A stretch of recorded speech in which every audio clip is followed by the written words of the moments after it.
Le secret de la nuit enneigée. Rencontre sur la montagne. Le patient amené à minuit à la clinique du vétérinaire Emre dans le village de montagne ne ressemblait à aucun être vivant qu'il avait jamais vu. La vérité qu'il apprit en soignant cette créature de 3 mètres de haut bouleverserait tout ce qui était écrit dans les livres de science. Après une lutte qui dura jusqu'au matin, quand la présence de plus de 80 créatures similaires entourant le village fut révélée, le monde d'Emre avait changé à jamais. Cette nuit était celle où le lien secret entre l'humanité et la nature serait redécouvert. Le médecin des montagnes. Emre était un jeune vétérinaire de 34 ans. Il avait choisi de quitter sa carrière réussie dans une clinique établie à Istanbul pour servir dans le petit village au pied des montagnes de Kaskar. Derrière cette décision que sa famille ne comprenait pas se trouvait le désir d'échapper au bruit de la grande ville et de travailler dans un endroit où il pourrait vraiment être utile. Sa petite clinique du village soignait à la fois les animaux domestiques et les animaux sauvages blessés. Les villageois l'aimaient beaucoup car Emre approchait les animaux non pas pour l'argent, mais avec un amour sincère. Même s'il était appelé au milieu de la nuit, il accourait sans hésitation. Cette nuit enneigée de février était pareille. Écoutant le bruit du blizzard dehors, il organisait son équipement chirurgical et examinait les rendez-vous du lendemain. Les heures avaient passé, le village s'était endormi, seul le vent et l'augmentation de l'épaisseur de la neige l'avertissaient que cette nuit serait différente. Exactement à 00h30, le frappement violent de la porte de la clinique fit sursauter Emre. Il devait y avoir une urgence à cette heure. Le cri qui brisa la nuit. Quand il ouvrit la porte, il vit Ahmet Ağa, l'un des notables du village. Le visage du vieil homme était couvert de sueur, il était essoufflé. « Docteur, tu dois venir immédiatement. Nous avons trouvé quelque chose dans la forêt. Si je dis animal, ce n'est pas un animal, si je dis humain. Que Dieu nous protège. » Emre saisit sa sacoche et sauta dans la camionnette d'Ahmet Ağa. Les informations qu'il reçut en route étaient aussi étranges. Les bûcherons avaient entendu des bruits étranges en travaillant dans la forêt. Puis ils avaient découvert un être gigantesque tombé dans un trou. Il était blessé et évanoui. « Docteur, cette chose. Elle ne ressemble à aucun animal que nous connaissons. Mais elle souffre, c'est certain. » Quand la camionnette s'engagea sur la route forestière, la tête d'Emre était pleine de questions. Peu importe sa taille, soigner un être vivant blessé était son travail. Mais la peur dans la voix d'Ahmet Ağa disait que ce travail n'était pas du tout ordinaire. Une demi-heure plus tard, ils arrivèrent à une clairière. Ici aussi d'autres villageois s'étaient rassemblés, éclairant un trou avec des lampes de poche. « C'est là-bas, » dit Ahmet Ağa en pointant son doigt vers le trou. La découverte incroyable.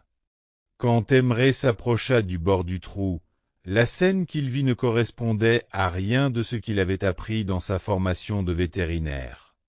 Une créature d'environ 3 mètres de haut, aux larges épaules, couverte d'une fourrure brune épaisse, gisait immobile au fond du trou. Sa structure corporelle était simiesque mais beaucoup plus large et plus puissante. Les mains et les pieds ressemblaient à ceux d'un humain, mais beaucoup plus grands et plus forts. La partie la plus frappante était son visage, une apparence hybride portant à la fois des caractéristiques animales et humaines. « Mon Dieu! Comment est-ce possible ?» murmura Emre. Du sang suintait de sa jambe gauche et sa respiration était irrégulière. Quelle que soit son espèce, cet être vivant avait besoin d'un traitement urgent. « Nous allons le sortir, » dit-il avec détermination. « Allez, apportez une corde. » Les villageois hésitèrent. Docteur, c'est très dangereux. Nous ne savons pas ce que c'est.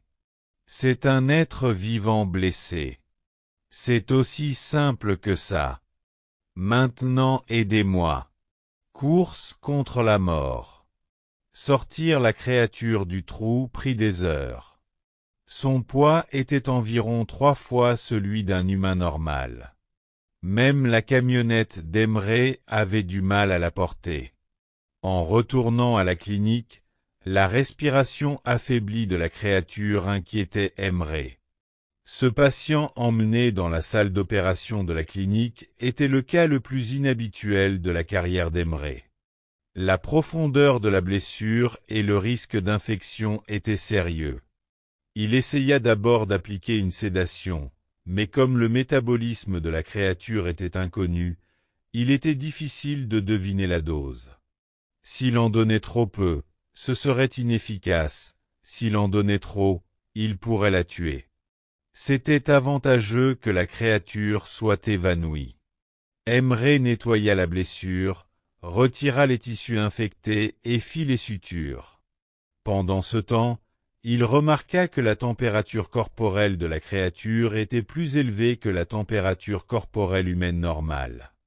Le rythme cardiaque était aussi très fort et régulier.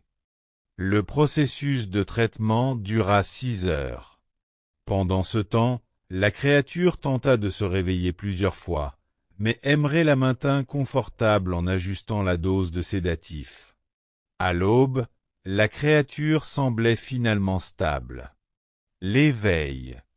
Dans la matinée, la créature ouvrit les yeux. Sa première réaction fut de paniquer. Elle ne reconnaissait pas son environnement, ne pouvait pas savoir où elle était. Emre s'approcha avec des mouvements lents, montrant ses mains pour essayer de faire comprendre qu'il ne constituait pas un danger. « Calme-toi.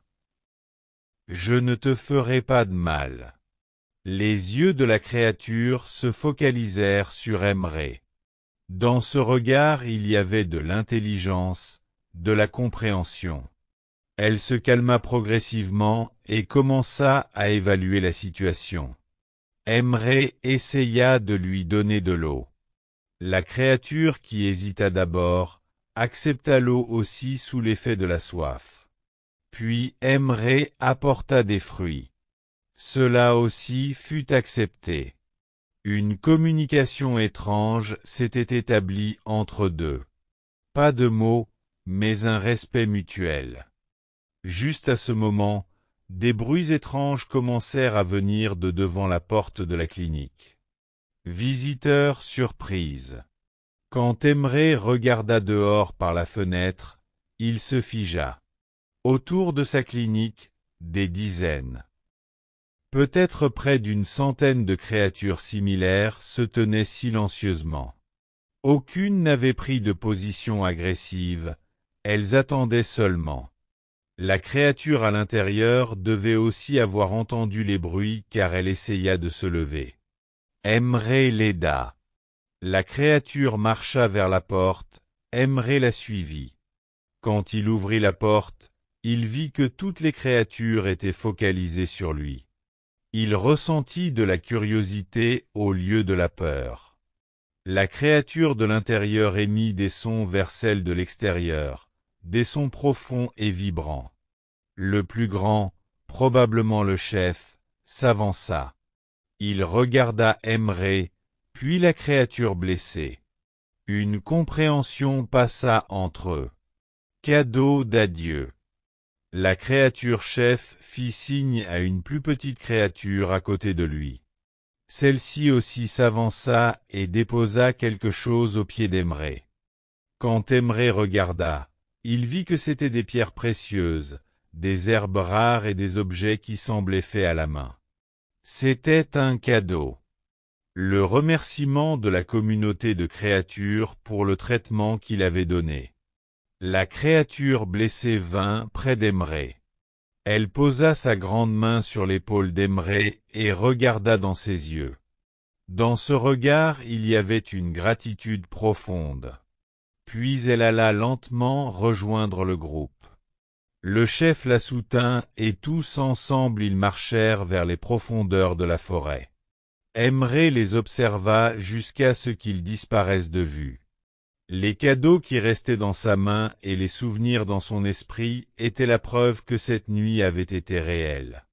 Nouveau commencement. Après ce jour, la vie d'Emré changea.